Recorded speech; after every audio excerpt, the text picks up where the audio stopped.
I am here with my big brother in strength, Mike Sousa, Strong First Senior Certified Instructor. Great to see you, Mike. You too, Pavel. Thank you for coming. We are here at the BrickHouse gym, established in 2015, but as you will see, this place has a history. I call it Temple of Strength, right? That's right. So, Mike, would you be so kind to give us a tour through your beautiful facility? Excellent, yeah. So actually the original portion is this part of the gym. It's my garage. I converted into a gym in 2015, and then during COVID I had nothing else better to do, so then I expanded and built this. This was originally just a bunch of logs, a bunch of trees in the forest, and my father-in-law and I had them cut down, and then we milled them ourselves with chainsaws and built all the beams. And then we hung them, we brought them here, hung them up, and then built this structure with our bare hands. Very sturdy, right? Yeah. Yeah, you're not going to find anything like this at a gym. This is one of a kind. Yeah, that's right. Yeah. So we'll start in here, or out here. This was the original extension when I decided to expand the gym. Let me turn off these fans really quick so it's not have that extra sound. I built this in 2015, and then as other problems started arising, like sunlight and rain, I started expanding. So this was in 2020 I built this, and this extra piece here was in 2021. And throughout this time, I just collect equipment like a hoarder, going out of style. Over here, I got parallel dip bars, and then this blue incline bench is a Zuver incline bench. Now, Zuver was a company and a gym back in the 1950s to the 1980s, and it's from Costa Mesa, California. They fabricated their own equipment. This is a pretty rare piece. This is from like the 1960s. I found that in the middle of the mountains. This is part gym and part museum. Some people buy gold, some people buy Bitcoin. Mike buys heavy weapons, right? Yes, I collect vintage weights. I collect old school dumbbells, any type of old fitness equipment that has some historical value. I try to collect. So yeah, so over here I have my parallel dip bars. I have my Zuver incline bench, and then I have my half rack from Rogue. And then I got this from a gym, this belt squat from a gym in San Jose that kind of didn't have any use for it anymore, so I picked it up for pretty cheap. Got some vintage York squat stands. This is when real men really trained. They would load up, 300 pounds on the bar. Think about doing a squat rack, right from this. Very sturdy, right? So, yeah, Beautiful. yeah, they're great. It's really cool. The clips come out. I put these little safety pins in here because they just had some normal pins. But, it's kind of interesting, like doing like Zercher squats with this or something, but like very unsturdy. We had something similar when we got ready for our first SFL with Justina, who's shooting the video. So that was fun. Doing Zerchers mainly, and even bench press was fun. One time I got stuck under the bar and cry out loud, "Oh, Justina, save me, please!" But and then just got all my vintage dumbbells over here. These are called York Roundheads, which were in production from the 1950s to like the 1980s. They were, I believe, originally casted in Canada, and then they moved over to the US, I think in the 70s. And some of them are called unmarked, where they don't have any stamp. So like in the flat part, these are the older models compared to this one says USA. So this one is a little bit newer compared to the ones that are unmarked. And then these are my Globe dumbbells, which I believe are from the 1930s to the 1950s. They created the Globe dumbbells. So slowly creating a collection of those. Those are a little bit more harder to attain. And then I got these dumbbells actually from a guy in Lodi, California. He got them from South Africa. He had them shipped over from South Africa. They were used as at strongman competitions in South Africa. They unscrew. You can fill them up with lead shot or steel shot. Pretty cool little pieces of the gym. Got my old school lat pull down. This is from University Pacific College up in Stockton, California.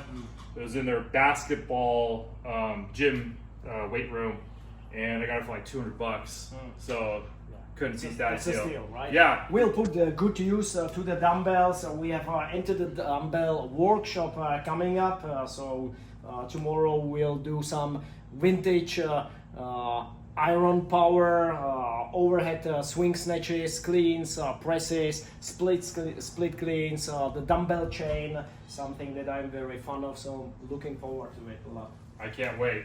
And I have these are my standard weights. So these are Paramounts, and they're really cool. They say Paramount Los Angeles. These are from like the 1960s. And I got another full set all the way over there, all tucked in the corner. So if I need to add because I don't have 55-pound dumbbells, so I just made them with the standard weight. So got all that. Have a kettlebell shelf that I built myself with extra wood that I had left over from here. So pretty much everything is just built with my hands for the most part. This is what I call my B-list kettlebells. These are actually the Apollo kettlebells was the original set I bought about 18 years ago. 17, 18 years ago. And then the Rogue kettlebells I bought when I just opened up the gym, but now I have increased my collection, so they got kicked outside, and they're like the stepchild that no one likes anymore. They're out here. Beat him. Yeah, that's right. And then we go inside. Inside is like the good stuff. This is like my gold level equipment. So this is the original gym. This door was not here originally. There was a window here, and I blew out the window, made a doorway because with a dynamite, right? That's right. My bare hand just pushed it over.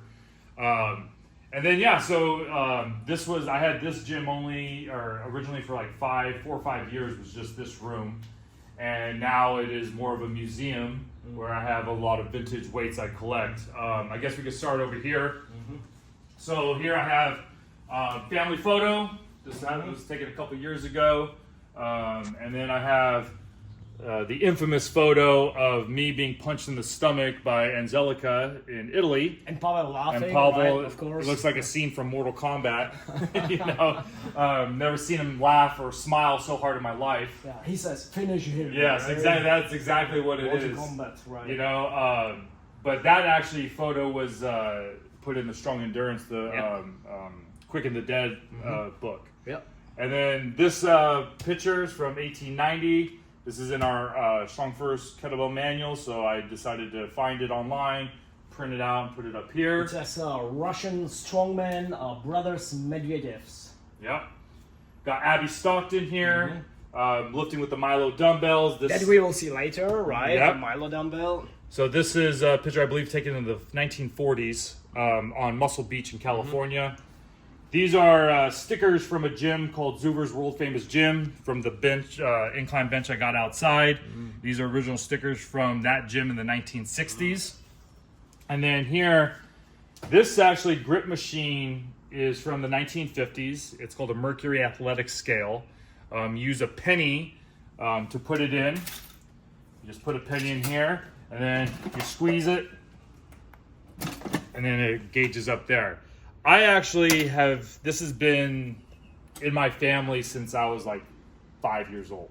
My grandfather worked in San Francisco as a building inspector, and he found this in an abandoned building one day and just brought it home. And when I was a little kid, I used to always play with this thing, and then about 13 years ago... You broke the machine. Yeah, I did. 13 years ago, he just said, "You want it?" And I'm like, "Sure." So it didn't have a face on it. The face peeled away, so I restored it, put a new face on it, found one online, and yeah, this is pretty cool. So this is like my first vintage piece I ever owned. That's what started the whole collection, right? That's right. Yeah. And then here I have the, these are like my intro level collector sets. This is called Universal.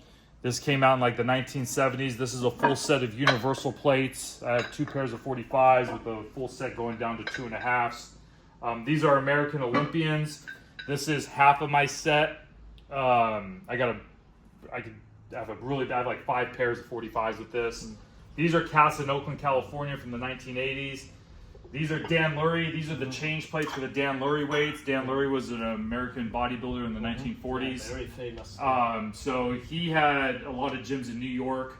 And then kind of in the 70s, he made an Olympic set of weights, and these are the Olympic set from the 70s. You have done a beautiful job with restoration of all the weights. Thank you, yeah. So sometimes when you get weights, they're pretty rusted, so you have to soak them in acid to get the rust off and the original paint's underneath them.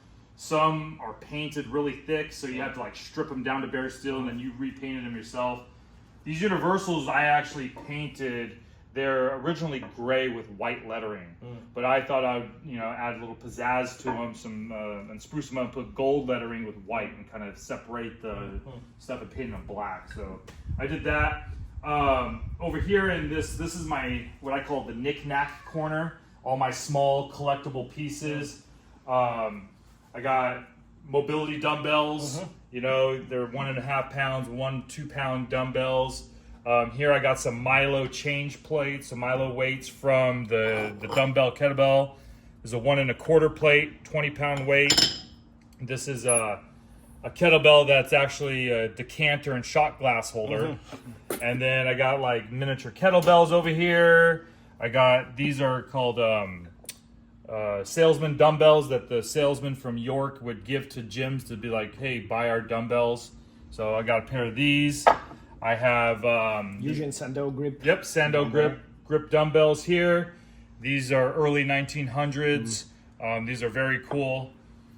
So you can see on there it says Sandow. Sandow pattern. Yeah. Got the Pavelizer. Very rare piece of equipment that doesn't get enough credit. Pavel's actual invention, correct? And then got my pegboard with all my mobility tools, but then I also have this piece of equipment from the 1960s, the old chest expander, Very old school, awesome piece of equipment. I use this all the time. It's like a weekly piece of my equipment. And then over here I have Zuber posters. These are blown up renditions of the stickers that you just saw. But these were a gift given to Robert Zuber. Now, Robert Zuber is the son of Bob Zuber, who's actually was the gym. So these were in Robert Zuber's house on display, and he's about in his late 70s, early 80s, and actually just sold those to me. So these were his private collection. A friend made these for him. These are the only ones in existence. Beautiful. Yeah, and they're on the back. He signed them. He had 1 of 1 put on them, so there's not going to be another one. If someone duplicates it, they're all frauds. Through these gates pass the world's strongest man. So that applies to your gym as well. Exactly, right? correct. And to women as well. Yeah, look up Zuber's gym online. It's really cool. The pictures are incredible. His lat pull down was a giant sprocket wheel this big with a giant chain. He had a bench press that was loaded up to like 800 pounds, so only the strong could lift it. Everything was bigger than life there, and it's just a really cool gym, one of a kind of like my gym, what I try to emulate. So look it up, Zuber's gym. It's a world famous gym. This is a picture of myself teaching a press in Paris at a Strong First event, and then you can see a very stoic individual in the back. That's Pavel right there. We have a great time in France, so we would love to send a memory to our brother in strength, Alexei. Definitely, right? most definitely. Rest in peace, my Rest friend. in peace, yeah. And then another picture of Abby Stockton. Then I have my daughter when she was 1.5 years old, hanging from the rings. And then right next to her, I got a bone saw with blood on it, so mix of art, mix of pictures. Scarlett can do how many pull-ups at what age right now? She can do 1 pull-up, and she can do hanging leg raises, she can deadlift, spin forever, as you just saw. She loves spinning. Yeah, she's lovely. Over here, this is kind of another fun little addition. These are concert tickets from about 80% of the concerts I've been to, from like Slayer to Korn, Marilyn Manson, festivals, Slipknot, Tool, Metallica. I'm a big heavy metal guy, so these are all just ticket stubs that I've been to. And yesterday I asked Mike, Mike, you listen to heavy metal 24/7, and he said, no, it's more like 36/9. That's right. Never stop. You know, even when I'm sleeping, I listen to heavy metal. Well, kind of the rule of thumb is if you want to lift heavy metal, you should listen to heavy metal. That's right. That's you right. know, so. Over here is my A-list wall. So over there is my A-list wall. These are the change plates for my A-list wall. So over here I got, these are called unbranded Ivanko. They're chrome from the 1970s. These are Marcy Los Angeles Olympic weights. Now the cool thing about these is these are one of the coolest 25-pound weights you'll ever see. Really great for hub lifting. Just a really deep hub. The casting on these are really cool. The Marcy's, the 45s all the way to the 2.5s have the same exact design. So it's really cool. When you deal with some like Paramounts, the Paramount plate looks different from the change plates, but the Marcy's are one of the weights that look all the way the same. And the 25s are one of the more prettier, if you could have a pretty thing in the gym, pretty things. Paramount change plates. These were weights that were used in the 1960s in Gold's Gym.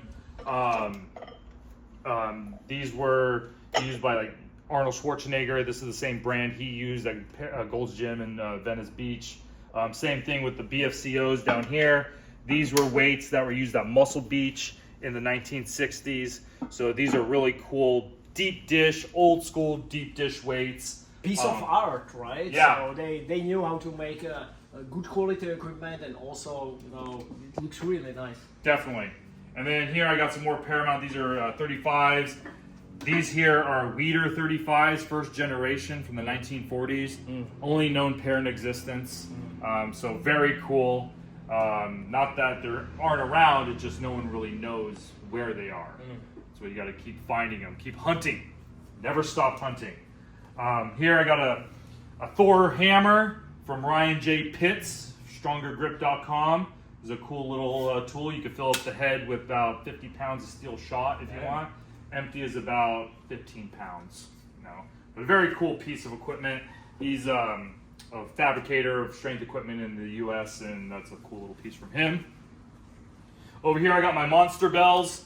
So I got from 92 kilo all the way to 44 kilo as my big bells. Doubles all the way to double 56. And then I got all my RKC Strong First, couple of Great Lakes Gira bells, and then some Rogue bells that are still here just because I don't have anywhere else from there. They're filling the gaps for now until I find some more better quality weights. Then here this is like A++ list. This right? is the top tier gold standard list. Since I'm a big kettlebell guy, I just gotten really into collecting weights. Not too many guys want to collect kettlebells though, so it's an open market, which I'm always open for. But we'll start with this one. This is a Soviet kettlebell from 1919, so it was the last year of Imperial Russia. Has the Imperial Eagle on it. This is a 16 kilo or 1 pood kettlebell. Now this is not really meant to lift with. Kettlebells originally were farm weights that they would put at the market to weigh items, and they would put 1 pood on, and so I believe that this was something like that just to have as a unit of measurement versus lifting. But the old-time farmers would do feats of strength with the kettlebells at the market. Put my vodka in and watch what I could do with this weight, and then now here we are in today's world where it's thanks to Pavel Tatsulin, it is now one of the top tools to use in strength. And then these two here are some of my prized possessions. These are Milo Duplex kettlebells, circa 1913 to 1919. I believe these came out. Restored them. They were pretty beat up. Got the handles restored. One of my students, he's an antique woodworker. So he just sanded them and lacquered the handles for me. This one does not rotate, but this one does. So I believe that this has a bolt in it. I don't know if they had different models of it, but this has a pin on this side where it spins. But this one's fully loaded, just about, it's missing about 10 pounds, but this is about 100 pounds right here. And it's, so about, 48 or 42 kilos or whatever that is. No, it'd be 45 kilos. This one is here. This one is a shackle, a prison shackle that is about 24 kilos. And prisoners would have a chain wrapped through that little slot, and then they would have to hold it and carry that. And you can still do one-arm swings with that, You do swings, you could, bottoms-up press it, you could do anything with it. Convict conditioning. Yeah, so that's another about 100 years old. This is early 1900s. This is another Soviet kettlebell. It goes from 24 kilos to 40 kilos, and it has fractional plates of 2 kilos, so it's a really cool piece. It's really burly, heavy duty. This is one of my favorite pieces. And competition style. Yeah. Right, of the handle. Pretty comfortable in the hand. Definitely, this was I think 1980s that this one came out. From what I was told, it was used with the Russian military. I don't know if that's accurate, but I was told it was used in Afghanistan. But there's no really way to prove that. That's just what was told for me. This is a early generation RKC Russian red kettlebell. These are very rare. They had a small production line of these, and it has like more of a ceramic coating on them. 32 kilo bell. They did the Russian reds, and this was sold to me by Steve Freeze, our colleague, a senior instructor in New Jersey. So this took a long trek from New Jersey on a plane over to here, and then this is another Soviet kettlebell. This one's about 20 kilos, 24 kilos about. Yeah, interesting handle, a really thin handle. Now this one is my newest piece, and this is the Milo Duplex dumbbell. So this one I got specifically because Pavel was coming into town. So I had an opportunity to get it, and I was like, well, he needs to use it for the dumbbell workshop. Let's take it for a ride, right? do. So.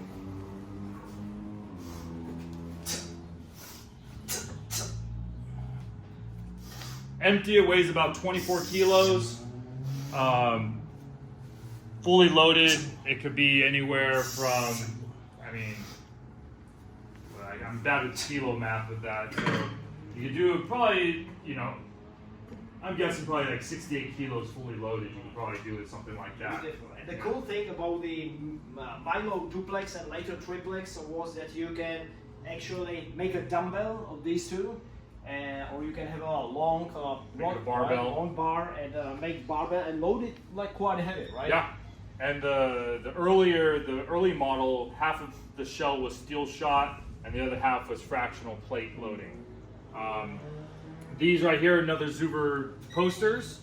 These were from the late 70s when Zuber went from his oddity, make my own equipment gym, and then he wanted to be in competition with Gold's Gym and the commercial gyms. So he made these posters, and from my knowledge, this is the very first gym poster that promoted women lifting. So this is a very cool one, original. And then that is a replica of the patent of the Milo Duplex kettlebell. Found that on eBay. I thought it was really cool. And this right here is an original piece. This is my mascot. His name's the Dude. And this was the prototype of, I'm a big fan of 1960s kind of artwork. It was just called Ratfink. Hot rods, if you ever seen Ratfink artwork, it's from Ed Roth. And they're like the monsters in the giant hot rods and things. So I'm a really big fan of that. So I hired a tattoo artist to kind of come up with my concept. And he drew this, and then I colored him. And then it got from the 3 tongues, I put the 1 side tongue in, and then I took away the 48 kilo beast and this, and then now I got him on the side of my ribs here. So yeah, he goes all the way up my side. So. And I like the logo as well. Yeah, it's really cool. I designed this logo myself, and I just hired a graphic designer just to make it a little more professional looking. But I sent her. You know what I would do? I would add a handle about it. So yeah, you put a little kettlebell on it, right? So actually, this came from my old garage doors. The cross bracing was just a solid panel metal door, and the cross bracing made a hexagon, and I was just staring at it one day, and I just saw the B and the H in there, and I was like, oh, well, there's my logo. So, yeah, very so see, he's an artist who lifts weights. That's right. Where are we at now? Okay, we'll go on over here. Now, this is my A-list vintage weight wall. We'll start with some pictures. Up here is a very famous photo of Franco Colombo deadlifting at 675 pounds in Gold's Gym, Venice, California. Good friend of Pavel Tsatsouline, right? Yep, and he's very famous photo, but if you can see here, he's lifting with the Paramount weights, which are right here. Oh, nice. Now, these are just the brand. These aren't the exact weights. Maybe they are. Maybe they're not. We have no idea.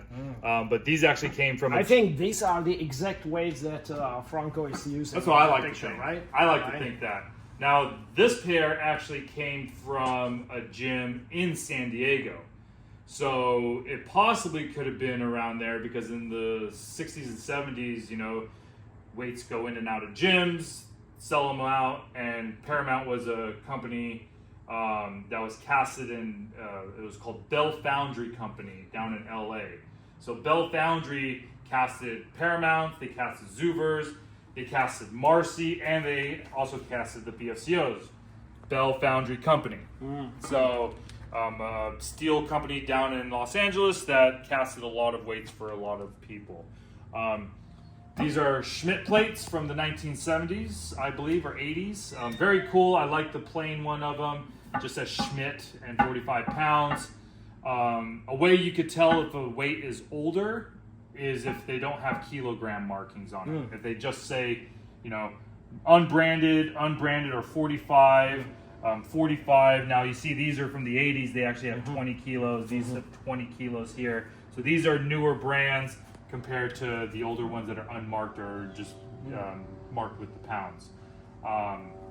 These are my change plates for the BFCOs and change plates for my Marcy's. Now these 2.5 pound Marcy's are some of the most sought after 2.5 pounds on the market. Open market, these sell for $500 for this pair of 2.5 pound weights. So I found them in Idaho, not for that much, for pennies on the dollar. But I search Facebook Marketplace for all of my weights. I'm on it every day looking. Like these I found in Idaho, these I found in the Bay Area. These I found up in, it was called Arbuckle, California, which is literally the middle of nowhere. It was 2.5 hours from here. I drove up just to pick up these pair.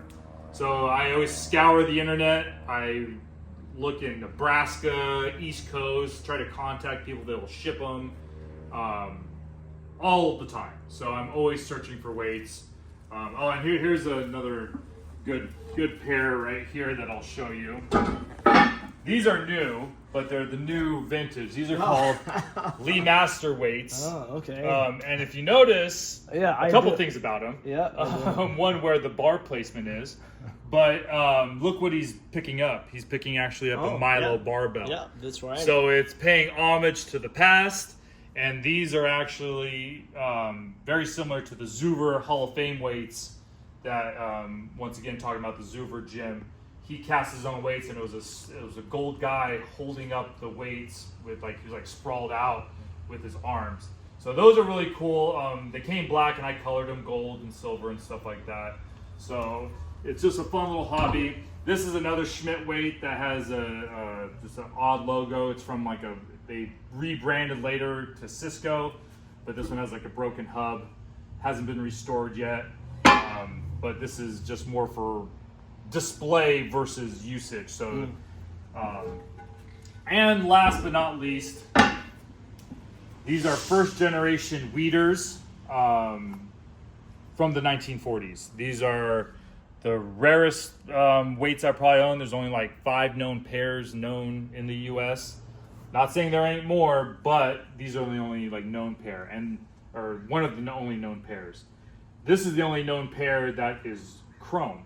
So the back side, you can see they were chromed out, and they had chrome markings on them. The chrome has been really worn out but it has this really cool white enamel paint on it. So these, I restored these. Some guy took a grinder and grinded all this away, but the center was still, this is original, but all this is restored. I just found online that they used white enamel paint. I went to the paint store and had matched the color and then restored it. So yeah, and then these are Yorks from the 1950s. These are very famous weights. You've seen old school photos of everyone lifting with these. These are beautiful plates, some of the more beautiful plates out there. And yeah, and then we are in my garage, and then I got the alleyway where people like to torture themselves with carries and sled pushes, and this is the gym. This is the BrickHouse, the secret den of strength that you need to know the password to get into. Excellent. Thank you for a tour, Mike. No problem. Happy to do it. Just being here, it's like a strength plus 20%, right? Surrounded by all these pieces from the history of the iron game. We at Strong First, we are school with a lineage. That's right. This is absolutely awesome. Of course, I saw pictures of Mike's gym years ago. I was looking forward to visit him, and I knew it will be great, but it's even better. It's really awesome. My brother, thank you for the invitation, brother. No problem. Happy you're here. Thank you, Justina, for coming, and stay strong, It's great to be here.